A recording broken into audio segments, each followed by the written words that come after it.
ஓம் ஞானமூர்த்தீஸ்வர சமேத முத்தாரம்மனை போற்றி. அனைவருக்கும் வணக்கம். அனுபவம் மற்றும் அருள்வாக்கு ஜோதிடர் செந்தில்குமார் முத்தாரம்மன் பேசுகிறேன். இந்த பதிவில் ரிஷப ராசி ரிஷப லக்னத்தில் பிறந்த அன்பருக்கு பாதகம் சம்பந்தப்பட்ட விஷயத்த உங்களுக்கு அரங்கேற்றதுக்கு உண்டான கிரகம் யார் அப்படின்னு பார்த்தீங்கன்னா, உங்கள் ராசி லக்னத்திற்கு 9ஆம் இடம் என்று சொல்லக்கூடிய பாக்கியாதிபதியே உங்களுக்கு பாதகாதிபதியாக வருகிறார். அதே சமயத்தில் உங்களுக்கு மாரகமான ஒரு விஷயத்தை தேவையில்லாமல் ஒரு விஷயம் செஞ்சிட்டோம், ஏன்டா செஞ்சோம் செய்ய வச்சு வருந்த வைக்கிறதுக்கு உண்டான கிரகம் யார் அப்படின்னு கேட்டிங்கன்னா சந்திர பகவான். சந்திரனாலே மனசு சார்ந்த விஷயங்கள் தானே. அப்போது உங்களுக்கு சந்திர பகவானும் சனி பகவானும் உங்களுக்கு பாதகம் சம்பந்தப்பட்ட விஷயத்தை ஏதோ ஒரு வழியில் அவங்க தூண்டிக்கொண்டே இருக்க வேண்டும். இதிலே குறிப்பாக பார்த்தீங்கன்னா சனி பகவான் உங்களுக்கு பாக்கியாதிபதியும் கூட, ஆனால் அவரே பாதகாதிபதி. அப்போ பாக்கிய ஸ்தானத்துக்கு உண்டான பலனை அவர் செய்யணும் அப்படின்னாச்சுன்னா நீங்கள் பாதகம் சம்பந்தப்பட்ட விஷயத்தை நீங்கள் தூண்டாமல் இருக்க வேண்டும். அதே சமயத்தில் உங்கள் ராசி லக்னத்துக்கு 3ஆம் இடம் என்று சொல்லக்கூடிய மாரகஸ்தானம், நீங்கள் எடுக்கிற முயற்சி சக்ஸஸ் ஆகணும், எடுத்த காட்டு எல்லாமே வெற்றி நோக்கி அடையணும் அப்படின்னாச்சுன்னா மாரகம் சம்பந்தப்பட்ட ஸ்தானமாக வேலை செய்து பார்த்தீங்கன்னா சந்திர பகவான் அவர் தான் உங்களுக்கு உதவி பண்ணி ஆகணும்.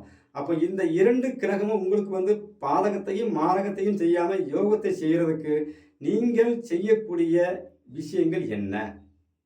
பொதுவாக பாதகம் மாரகம் அப்படிங்கிற ஒரு விஷயம் தன்னைத்தானே உருவாக்கி வராது. நம்ம தான் ஏதோ ஒரு ரூபத்தில் நம்ம அதை உருவாக்கி வைப்போமே தவிர அதுவாக தன்னை போல வீட்டில் உட்காராது. சரிங்களா? அப்போ சனி என்று சொல்லக்கூடிய உங்களுக்கு பாக்கியாதிபதியாக வரும் சனி பகவானை பாதகாதிபதியாக வருவதால் நீங்கள் சனினா என்ன, சுத்தமான செக்கில் ஆற்ற நல்லெண்ணெய் அப்படிங்கிறது சனி பகவானின் அம்சத்தை சேரும். அதே சமயத்தில் வீட்டில் சமையலுக்கு யூஸ் பண்ணுறீங்க பார்த்தீங்களா, ஆயில், இது எல்லாமே சனி பகவான் சம்மந்தப்பட்ட விஷயம்தான். அப்போது உங்கள் வீட்டுக்கு சமையலுக்கு தேவையான ஆயில் எண்ணெய் வகைகளை நீங்கள் நிறைய லிட்டர் கணக்கில் வாங்கி வைக்கிறத விட்டுட்டு ஒரு 4 நாளைக்கு 5 நாளைக்கு உங்களுக்கு எவ்வளவு தேவையோ அந்த அளவுக்கு அந்த எண்ணெய் பொருட்களை நீங்கள் வாங்கி நீங்கள் பயன்படுத்தும் போது உங்களுக்கு சனி பகவான் பாதகத்தை செய்ய மாட்டார். அதே சமயத்தில் அவரே 9ஆம் அதிபதியாக வர்றதுனால நம்ம பூஜை அறைக்கு நம்ம பயன்படுத்துகிறோம் பார்த்தீங்களா, நல்ல எண்ணெய். இந்த எண்ணெய் பொருட்களையும் ஒரு 4 லிட்டர் வீட்டில் வாங்கி வச்சேன், 2 லிட்டர் வீட்டில் வாங்கி வச்சேன்னு வைக்காமல் பூஜைக்கு இன்னைக்கு பூஜைக்கு எவ்வளவு எண்ணெய் தேவையோ அந்த அளவுக்கு எண்ணெயை மட்டும் வாங்கி அந்த பூஜை அறைக்கு நீங்கள் பயன்படுத்திட்டு நீங்கள் வந்தீங்க அப்படின்னாச்சுன்னா அங்கே பாதகம் என்று சொல்லக்கூடிய விஷயம் அடிபட்டு பாக்கியம் என்று சொல்லக்கூடிய விஷயம் தலை தூக்கி நிற்கும். ஏன்னா ஒரு கிரகம் பாக்கியத்தை செய்யுது அப்படின்னாச்சுன்னா கண்டிப்பாக அது பாதகத்தையும் செய்ய ரெடியாக இருக்குதுன்னு அர்த்தம்.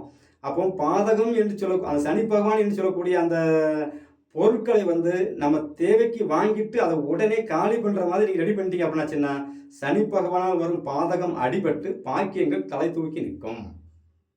இது அடியேன் உணர்ந்தது, என் தாய் முத்தாரம்மன் எனக்குள் இருந்து உணர்த்திய விஷயங்கள். அடுத்து பார்த்தீங்கன்னா மாரகம் சம்பந்தப்பட்ட அமைப்பு. மாரகம் அப்படின்னா என்ன? ஒரு விஷயத்தை நம்ம செஞ்சிடறோம், செஞ்சுட்டு தேவையில்லாமல் ஏன்டா செஞ்சோம், கொஞ்சம் அப்படி மாற்றி செஞ்சுக்கலாமோ அப்படின்னு சிந்திக்க வைக்கிறது பார்த்தீங்களா, இதுதான் மாரகம். அப்போ இந்த மாரகம் சம்பந்தப்பட்ட விஷயத்தை அரங்கேற்றதுக்கு உண்டான கிரகம் யாரு அப்படின்னு கேட்டிங்கன்னா சந்திர பகவான். சந்திரனா முதல்ல மனசு. உங்கள் மனசு எப்போவுமே டென்ஷன் இல்லாமல் நிதானமாக தெளிவாக நீங்கள் இருக்கிறதுக்கு நீங்கள் செய்யக்கூடிய விஷயங்கள் என்ன? உங்கள் வீட்டு சமையல் அறையில் அரிசி என்று சொல்லக்கூடிய பொருள் நீங்கள் நிறைய வாங்கி வைக்காதுங்க. ஒரு மூட்டை எடுத்து வச்சேன் அப்பா வீட்டில், ஒரு பை எடுத்து வச்சிருக்கிறேன், ஒரு மூட்டை எடுத்து வச்சுக்கிறேன் வச்சிங்கன்னா எப்பொழுதும் நீங்கள் அரிசியை வாங்கி உங்கள் வீட்டில் வைக்கிறீங்களோ, நிறைய வாங்கி வைக்கிறீங்களோ அந்த நேரத்தில் நீங்கள் மாரகம் சம்பந்தப்பட்ட கிரகத்துக்கு உண்டான பொருட்களை நிறைய வாங்கி வீட்டில் வைக்கிறீங்க. அந்த நேரத்தில் இருந்து உங்களுக்கு மன உளைச்சல்கள் அதிகமாக இருக்கும், தேவையில்லாத பிரச்சனைகள் உள்ளே வந்துக்கிட்டே இருக்கும். அப்போது அரிசி என்று சொல்லக்கூடிய அந்த பொருட்களை நீங்கள் நிறைய வாங்கி வைப்பதை விட ஒரு 4 நாளைக்கு தேவையான ஒரு 5 கிலோ, ஒரு 2 கிலோ அன்னன்னைக்கு வாங்கினா கூட சந்தோஷம்தான்.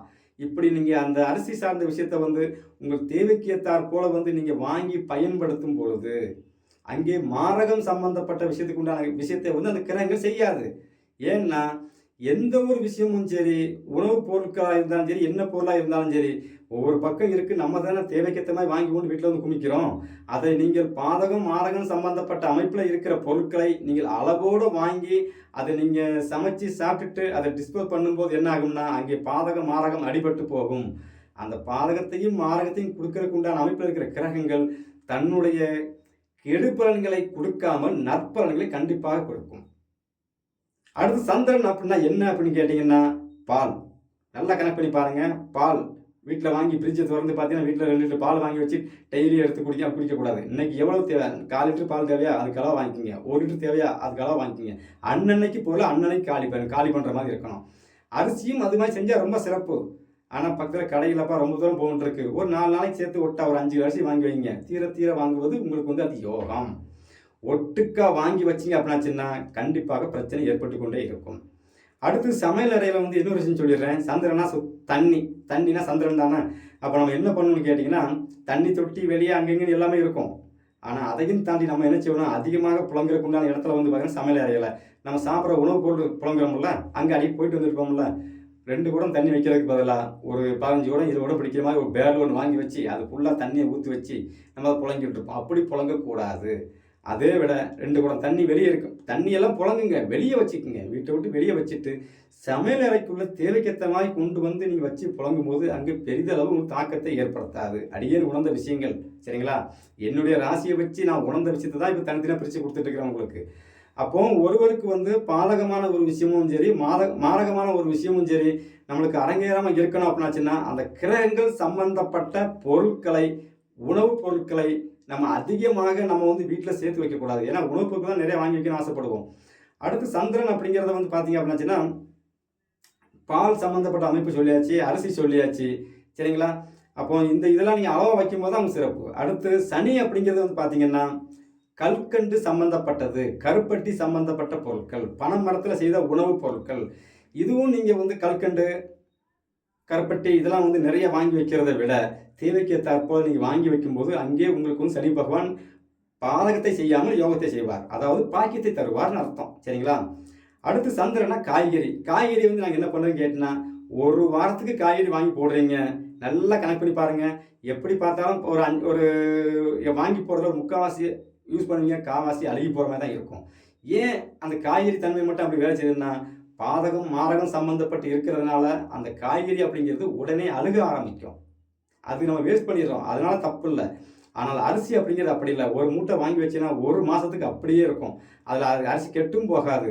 அப்போ மாரகத்தை தூண்டிக்கொண்டே இருக்கும். இங்கே காய்கறி சம்மந்தப்பட்ட அமைப்பில் வந்து பார்த்தீங்கன்னா, சந்திரன் என்று சொல்லக்கூடிய காய்கறி அப்படியே அழுகி கொண்டே இருக்கும். அழுகி கொண்டே நம்ம தூக்கி தூர போட்டுருவோம். அப்போ மாரகத்தை தூக்கி வெளியே போட்டுறோம்.